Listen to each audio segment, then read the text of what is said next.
Well, should we start? I'm sorry. For me, it was like, it wasn't like I saw anime and was like, ooh, I want to go do a voice for something like that. For me, actually it's probably the same for all of us, but like I'm an actor, and I mean, well, I think the Power Rangers is not really acting. But like after Power Rangers, I did a film that, after we did the film, all the sound was screwed up, so I had to redub the whole movie. And the producer is this Japanese guy, and he's like, hey, you got a good hero voice. Which to me was good because I was playing the hero. And so it didn't make a whole lot of sense when he was telling me that. And so after the session, he was like, yeah, I want you to come audition for this animation that we have. And then I was like, sure, whatever. So I went in to this audition, and he showed me the anime, and they played English first, actually. There was like an English dub for this character. And then he played me the Japanese, and he said, I want you to do something more like the Japanese. I was like, okay, sure, whatever. And so I gave it a shot, and he was wildly goofy. And then they're like, all right, cool. They called me about a week later. You got the part for Vaccine, try again. Yeah. They actually had somebody else do it. I don't know if it was like a temp or something like that, but it was some guy who was like, love and peace. It was like all like really low or something. And not really wild and goofy. But it was probably just some temp placement stuff. But, so anyhow, that's how I started. I mean, it was like, oh wow, this is a whole new world of acting, Like when I was younger and I was watching Speed Racer, I just didn't know it was anime. I thought it was a cartoon, I thought it was like just a different Tom and Jerry,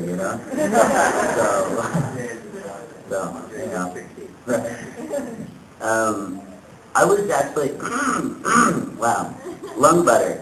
I was actually an anime fan for a long time, like starting at about age of 16, but I was a dub hater for a long time. So I knew lots of people that were actually in Houston working as voice actors, but I didn't watch, I don't like Japanese animation in English, it's wrong. So I was doing theater, and I worked with Monica Rial and Carly Mosier and Chris Patton, who were working for ADV at the time, and they were looking to cast someone that could sound like a 10-year-old in Spriggan, which I didn't get the role, but a 10-year-old got it. Imagine that. That's a funny story by itself. But I was working as an IT guy at a law firm at the time, and acting is something I did on the side. I did stage acting for fun. And Monica was like, hey, you got to call my friend. He's in his 30s. He sounds like he's 12.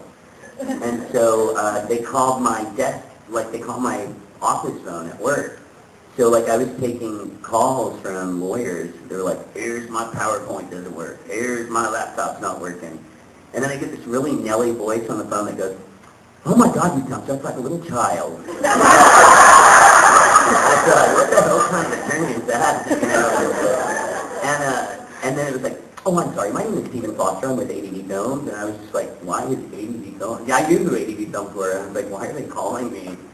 And come to find out, I'd been recommended, and at the time that I went into audition, I was still very much a sub-watcher. There were like 3 shows that I would watch in English, and that was it. And as I started auditioning, and eventually a year later, it was a year before I actually got cast in something, they kept saying, you have a really weird voice, and we're just trying to find a right fit for you.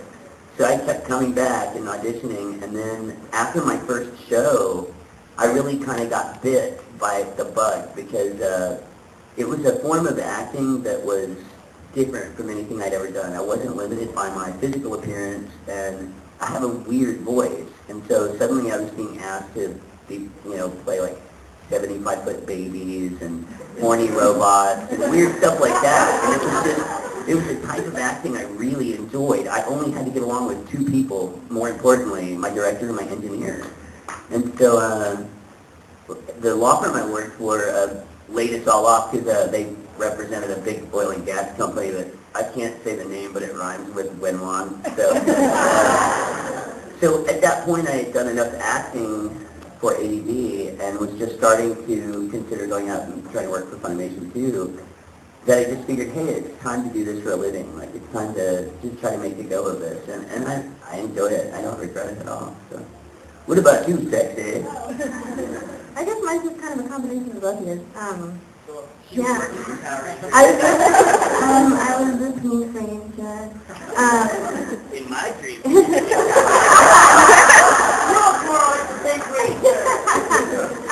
No, I was still in college when I started doing voices for anime, and I called them throat goblins, by the way. That's what my name's on.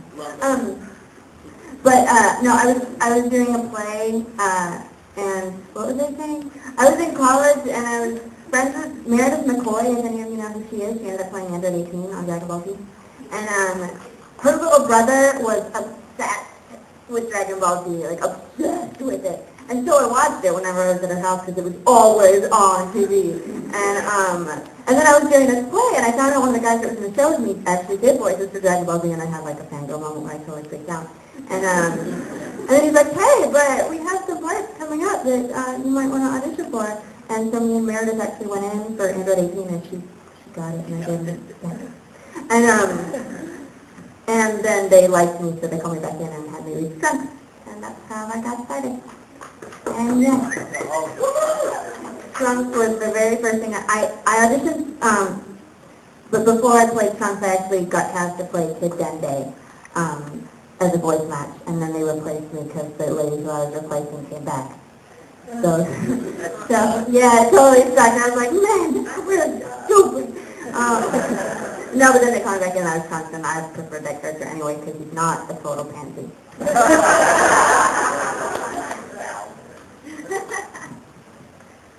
What's that? You.